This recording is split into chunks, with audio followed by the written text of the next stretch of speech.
कैसन बानी आप लोग? उम्मीद बा कि अच्छा होगा जा, आप सब बढ़िया होगा जा। सबके जय माता दी। और हमारे को काल गाना रिलीज होके जा रहल बा ग्लोबल म्यूजिक जंक्शन पे। हमारे ट्रेंडिंग स्टार, हमारे हिट मशीन खेसारी भैया के आरती उतारा जौन गाना के नाम बा, उ गाना OTT पे और इंस्टाग्राम पे पहले आ गइल बा। आप लोग, बहुत लोग हमनी के बहुत सारा रील भी बना देले बन जाता, आप लोग सुन भी ले हो कब जा।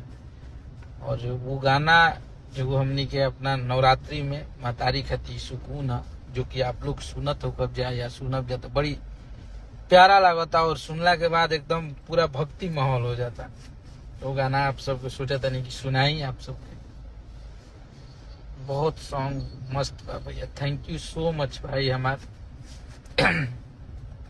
एक एक गोलाई लेकरा में मतलब एकदम इतना बढ़िया लागत है, इतना अच्छा कंपोजिशन बा, इतना अच्छा गवाइल बा, एक म्यूजिक इतना बढ़िया बा।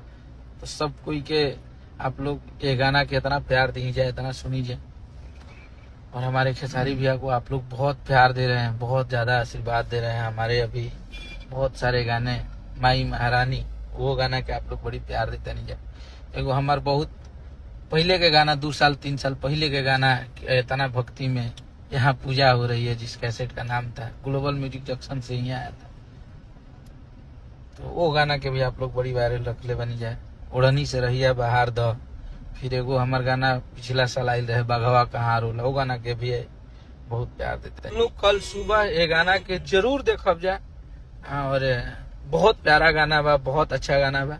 एकरा के आप लोग अच्छा गाना के, अगर आप लोग के रिस्पांस भी पता बा कि आप लोग अच्छा गाना के सपोर्ट करत तनी जा, गावत दे तनी जा आशीर्वाद प्यार, तो हर वो कलाकार अच्छा गाना गावे खातिर प्रेरित बने। आज देखी साफ सुथरा गाना, इतना बढ़िया बढ़िया वायरल गाना सबका बज रहा है। सब हमारे छोटे भाई, चाहे आज वो तो करीना, हेमा और सोबिता गा रही हैं, उनको आप लोग इतना प्यार दे रहे हैं उनके गाने का। तो ये आप लोग का मोहब्बत का नतीजा है कि आप लोग अच्छे गाने को प्रमोट करना शुरू कर दीजिए।